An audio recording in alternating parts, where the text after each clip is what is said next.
आजादी के 5 दिन बाद 20 अगस्त 1947 को संविधान सभा फिर मिली।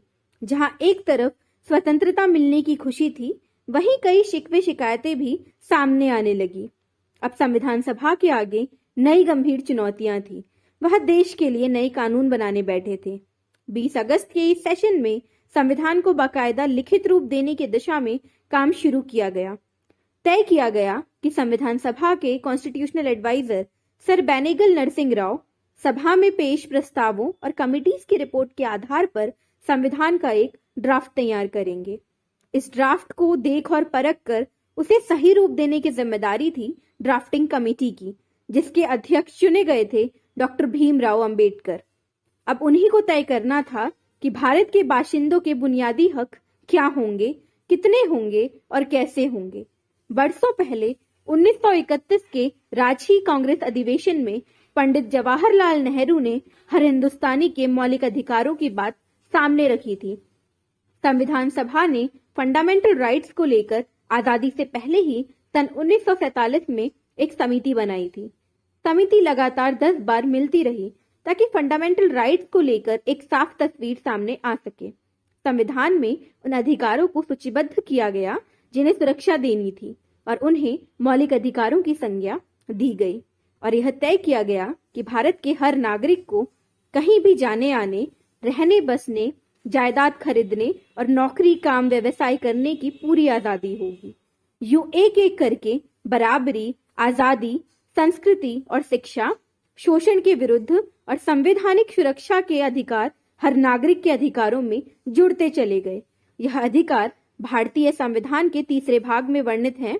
यह अधिकार सामान्य स्थिति में सरकार द्वारा सीमित नहीं किए जा सकते। जैसा कि नाम से स्पष्ट है, मौलिक अधिकार अत्यंत जरूरी हैं और इसीलिए उन्हें संविधान में सूचीबद्ध किया गया है और उनकी सुरक्षा के लिए विशेष प्रावधान बनाए गए हैं। वो इतने महत्वपूर्ण हैं कि संविधान स्वयं यह सुनिश्चित करता है कि सरकार भी उनका उल्लंघन न कर सके। मौलिक अधिकार हमारे अन्य अधिकारों से भिन्न है। जहां साधारण कानूनी अधिकारों को सुरक्षा देने और लागू करने के लिए साधारण कानूनों का सहारा लिया जाता है, वहीं मौलिक अधिकारों की गारंटी और उनकी सुरक्षा स्वयं संविधान करता है। सामान्य अधिकारों को संसद कानून बनाकर परिवर्तित कर सकती है, लेकिन मौलिक अधिकारों में परिवर्तन के लिए संविधान में संशोधन करना पड़ता है। इसके अलावा सरकार का कोई भी अंग मौलिक अधिकारों के विरुद्ध कोई कार्य नहीं कर सकता। मूल संविधान में 7 मौलिक अधिकार थे, परंतु वर्तमान में 6 ही मौलिक अधिकार हैं। संविधान के भाग 3 में अनुच्छेद 12 से 35 मौलिक अधिकारों के संबंध में है, जिसे संयुक्त राज्य अमेरिका के संविधान से लिया गया है। संविधान द्वारा मूल रूप से 7 मूल अधिकार प्रदान किए गए थे: समानता का अधिकार, स्वतंत्रता का अधिकार, शोषण के विरुद्ध अधिकार, धर्म, संस्कृति एवं शिक्षा की स्वतंत्रता का अधिकार, संपत्ति का अधिकार तथा संवैधानिक उपचारों का अधिकार। हालांकि संपत्ति के अधिकार को 1978 में 44वें संशोधन द्वारा संविधान के 3 भाग से हटा दिया गया था। अनुच्छेद 14 से 18 के अंतर्गत समानता का अधिकार दिया गया है। समता का अधिकार भेदभाव को समाप्त करने का प्रयास करता है। यह सार्वजनिक स्थलों जैसे दुकान, होटल, मनोरंजन स्थल, कुआं, स्नान घाट और पूजा स्थलों में समानता के आधार पर प्रवेश देता है। केवल धर्म, मूल वंश, जाति, लिंग, जन्म स्थान या इनमें से किसी के आधार पर प्रवेश में कोई भेदभाव नहीं हो सकता। यह उपर्युक्त आधारों पर लोक सेवाओं में भी कोई भेदभाव वर्जित करता है। छुआछूत की प्रथा असमानता का सबसे भद्दा रूप है। समता के अधिकार के द्वारा इसे समाप्त कर दिया गया। उसी अधिकार के अंतर्गत यह भी व्यवस्था की गई है कि केवल उन लोगों को छोड़कर जिन्होंने सेना या शिक्षा के क्षेत्र में गौरवपूर्ण उपलब्धि प्राप्त की है, राज्य किसी भी व्यक्ति को कोई उपाधि प्रदान नहीं करेगा। इस प्रकार समता का अधिकार भारत को एक सच्चे लोकतंत्र के रूप में स्थापित करने का प्रयास करता है, जिसमें सभी नागरिकों को समान प्रतिष्ठा व गरिमा प्राप्त हो सके। संविधान की प्रस्तावना में प्रतिष्ठा की समानता और अवसर की समानता की बात की गई है। अवसर की समानता का अर्थ है कि समाज के सभी वर्गों को समान अवसर मिले, लेकिन जब समाज में अनेक सामाजिक विषमताएं व्याप्त हों तो वहां समान अवसरों का क्या मतलब हो सकता है? संविधान स्पष्ट करता है कि सरकार बच्चों, महिलाओं तथा सामाजिक शैक्षणिक रूप से पिछड़े वर्गों की बेहतरी के लिए विशेष योजनाएं व निर्णय लागू कर सकती है। आपने नौकरियों और स्कूलों में प्रवेश के लिए आरक्षण के बारे में अवश्य सुना होगा। आपको संभवतः आश्चर्य भी हुआ होगा कि समानता के सिद्धांत का पालन करने के बावजूद यहाँ आरक्षण क्यों है। वास्तव में संविधान का अनुच्छेद 16 साफ साफ कहता है कि आरक्षण जैसी नीति को समानता के अधिकार के उल्लंघन के रूप में नहीं देखा जा सकता। यदि आप संविधान की भावना देखें तो आप पाएंगे कि अवसर की समानता के अधिकार को पूरा करने के लिए यह जरूरी है। किसी भी लोकतंत्र में समता और स्वतंत्रता सबसे महत्वपूर्ण अधिकार हैं। इनमें से एक के बिना दूसरे की कल्पना नहीं की जा सकती। स्वतंत्रता का अर्थ है चिंतन, अभिव्यक्ति और कार्य करने की स्वतंत्रता। लेकिन स्वतंत्रता का यह अर्थ नहीं है कि हम जैसा चाहें वैसा करने लगे। यदि ऐसा करने की इजाजत दे दी जाए तो बहुत सारे लोग अपनी स्वतंत्रता का आनंद उठाने से वंचित हो जाएंगे। अतः स्वतंत्रता को इस प्रकार परिभाषित किया जाता है कि बिना किसी अन्य की स्वतंत्रता को नुकसान पहुंचाए और बिना कानून व्यवस्था को ठेस पहुंचाए प्रत्येक व्यक्ति अपनी अपनी स्वतंत्रता का आनंद ले सके।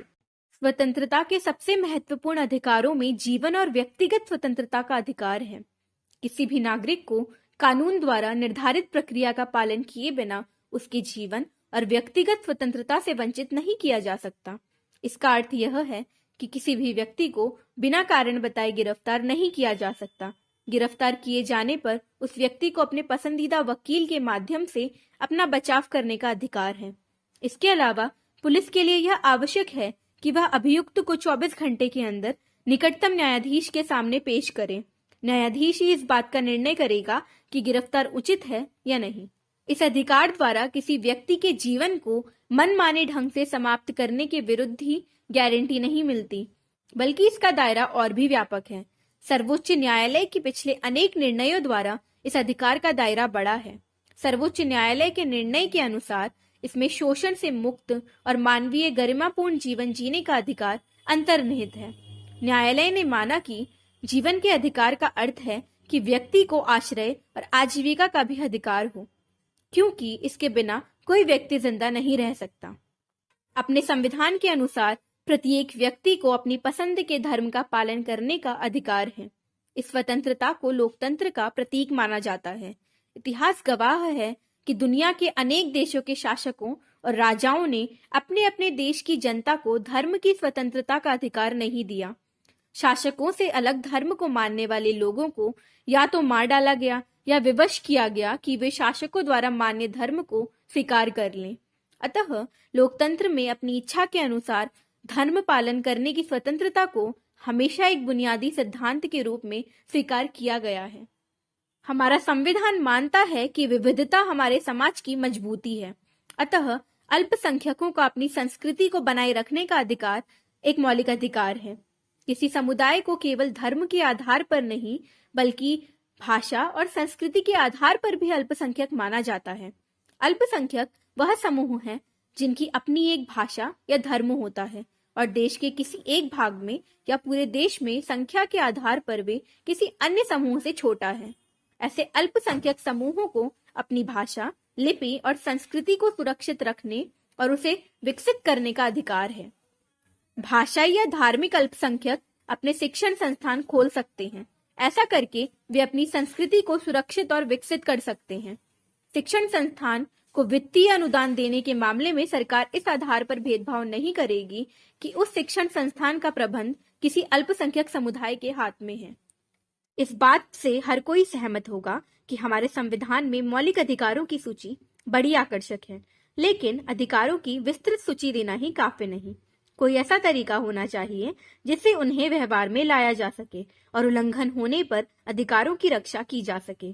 संवैधानिक उपचारों का अधिकार वह साधन है जिसके द्वारा ऐसा किया जा सकता है। डॉक्टर अंबेडकर ने इस अधिकार को संविधान का हृदय और आत्मा की संज्ञा दी। इसके अंतर्गत हर नागरिक को यह अधिकार प्राप्त है कि वह अपने मौलिक अधिकारों के उल्लंघन किए जाने पर सीधे उच्च न्यायालय या सर्वोच्च न्यायालय जा सकता है। सर्वोच्च न्यायालय या उच्च न्यायालय मौलिक अधिकारों को लागू करने के लिए सरकार को आदेश और निर्देश दे सकते हैं।